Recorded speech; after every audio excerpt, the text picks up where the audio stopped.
So here we are with our CoolBee gear pedestal mount, magnetic in-car holder. Step 1, move your mount, attach the mount to your phone, and find a suitable location for your phone. So what I'm doing here is mocking up where I want to put it, seeing what direction works for me when I'm driving. Now you can also adjust this after you already installed it. So now you have your area that you want to mount it in. You're going to take your wipes. You have number 1, wet. So we'll open it. Take your wet wipey, clean the area. Now if your car is really, really dirty, you'll want to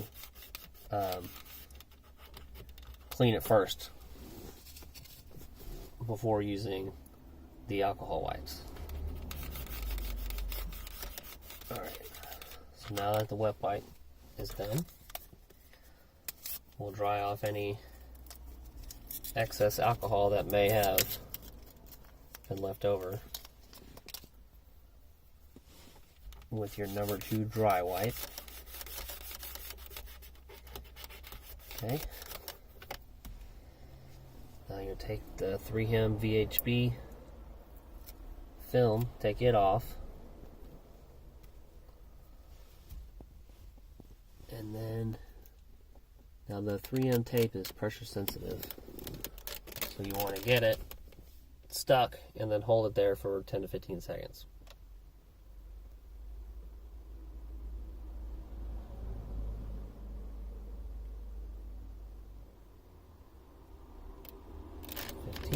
Okay, test to make sure it's not going to fall off, and then readjust your phone how you like it. Voila, there you go. Your CoolBee gear magnetic in-car holder is now installed.